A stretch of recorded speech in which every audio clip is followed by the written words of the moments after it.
এখন breakfast time. ছেলে breakfast করছে, কিছুক্ষণের মধ্যে বিশ্বনাথ দ্বারা চলে আসবে, তখন আমরা সকালে ব্রেকফাস্ট করব। আজকে সকালে ব্রেকফাস্টে মেনু হচ্ছে হাত রুটি, ছোলার ডাল, ডিম সেদ্ধ। কিছুক্ষণ মধ্যে আমরা ব্রেকফাস্ট সেরে নিয়ে বেরিয়ে পড়ব সাউথ খয়রাবাড়ির উদ্দেশ্যে। এই টিয়ামো রিসোর্টের খাবার দাবারের কোয়ালিটি যথেষ্ট ভালো। আমরা কালকে এসেছি এখানে। দুপুরের লাঞ্চ বলুন, ইভিনিং স্ন্যাক্স, রাতের ডিনার বা আজকে সকালের ব্রেকফাস্ট, প্রত্যেকটা খাবারের মান অত্যন্ত উন্নত মানের।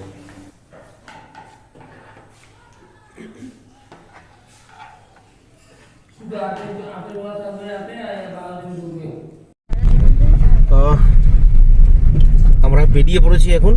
আমাদের ব্রেকফাস্ট হয়ে গেছে। ব্রেকফাস্ট করে এখন আমরা যাচ্ছি সাউথ খয়রাবাড়িতে। সেখানে আমরা কিছুক্ষণ টাইম কাটাবো।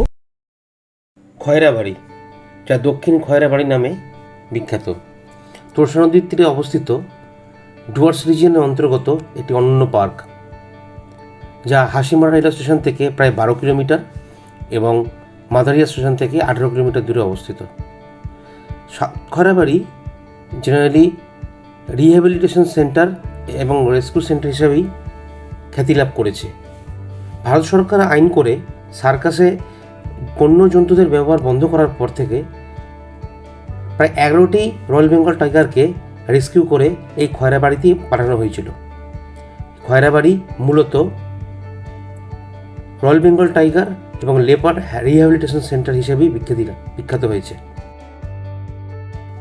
তাই ডুয়ার্সে বেড়াতে আসা মানুষজনের কাছে খয়রাবাড়ি একটি অন্যতম আকর্ষণ।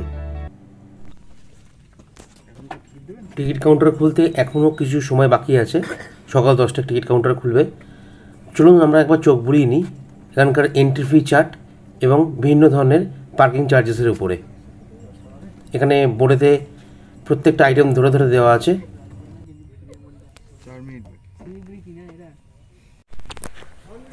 এখন আমরা যাচ্ছি খয়রাবাড়ি ইকো পার্কে। এখান থেকে আমরা এখন টিকিট করলাম, আপনাকে রেট চার্টটা দেখালাম।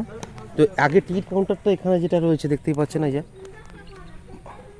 এই যে এখানে যে টিকিট কাউন্টারটা রয়েছে, আমি 2012 সালে যখন এসেছিলাম তখন এই টিকিট কাউন্টারটা এন্ট্রি গেটের একদম পাশে ছিল। আর যত গাড়ি পার্কিংয়ের যে জায়গাগুলো রয়েছে, এখানে এই যে ফাঁকা মাঠটা দেখছেন, এটা গাড়ি পার্কিংয়ের জন্য রেখেছেন এনারা। তো পার্কিংটা সেখানে মেন গেটের পাশেই ছিল, কিন্তু ওইখানে এতটাই লাইন পড়তো বা এতটা গাড়ি পার্কিংয়ের জন্য এতটা ক্রাউড হয়ে যাচ্ছিল, যার ফলে ওখানে একটা প্রচণ্ড ক্যাওয়া সৃষ্টি হচ্ছিল, প্রচণ্ড ভিড়ভাট্টা হয়ে যাচ্ছিলো, চেঁচামেচি হয়ে হট্টগোল হচ্ছিল। তার জন্য বিশেষ করে সিজন টাইমটাতে যে সময় আপনাদের ভিড়টা হয়, তো বর্তমানে করেছি কি, বেশ কিছুদিন হলো, বেশ কয়েক বছর হলো ওই পার্কিংটাকে সরিয়ে নিয়ে এসছে এইখানে, আর কাউন্টারটাকে তুলে নিয়ে চলে এসছে এইখানে। অলমোস্ট এই কাউন্টার থেকে মেন গেটের দূরত্ব প্রায় 500 মিটার মতো। তো এটা আপনাকে হেঁটে আপনি যেতে পারেন, বা এই টিকিট কাউন্টারের পাশেই টোটো রাখা রয়েছে, আপনি টোটো করেও যেতে পারেন।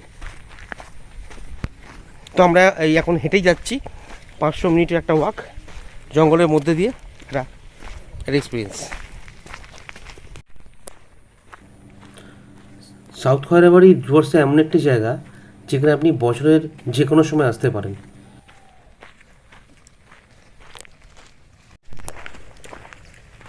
এই যে আগে যেখানে লেখা রয়েছে, এখান থেকে আপনার প্রবেশপত্র সংগ্রহ করুন। আগে এটাই হচ্ছে সেই পুরনো কাউন্টার। এটি সেই এখন ভিন্টেজ অবস্থায় পড়ে আছে। এখন আগে এটাই ছিল কাউন্টার যেখান থেকে এন্ট্রির টিকিট দেওয়া হতো।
এই মুহূর্তে খয়ের বাড়িতে মোট 22টি লেপার্ডকে রাখা হয়েছে, রিহ্যাবিলিটেট করা হয়েছে। তার মধ্যে মাত্র এই একটি লেপার্ডকে আমরা দেখতে পেয়েছি, তারই ভিডিও আপনাদের সামনে তুলে ধরেছি।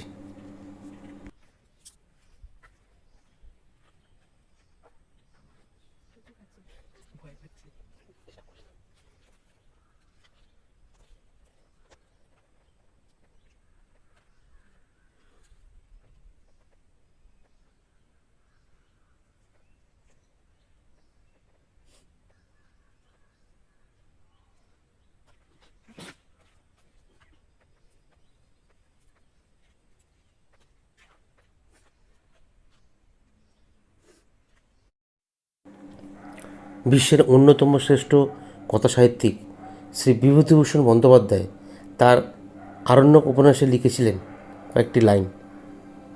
এমন সময় আসিবে, হয়তো দেশে যখন মানুষে অরণ্য দেখিতে পাইবে না, শুধুই চাষের ক্ষেত আর পাটের কল, কাপড়ের কলের চিমনি চোখে পড়িবে। তখন তারা আসিবে এই নিভৃত অরণ্য প্রদেশে, যেমন লোকে তীর্থে আসে। সেই সব অনাগত দিনের মানুষদের জন্য এ বন অক্ষুণ্ণ থাকুক। খুব খাঁটি কথা লিখেছিলেন কবি। সেই অরণ্য প্রদেশকে বাঁচিয়ে রাখা দায়িত্ব আমাদের, আপনাদের সকলের। যদি আমার এই ভিডিওটি ভালো লেগে থাকে তো অবশ্যই লাইক, শেয়ার, কমেন্ট করবেন এবং চ্যানেলটি সাবস্ক্রাইব করতে ভুলবেন না। আজকের ভিডিও এই অবধি। পরের ভিডিওতে নিয়ে আসবো নর্থ বেঙ্গলের আরও একটি অপির জায়গা।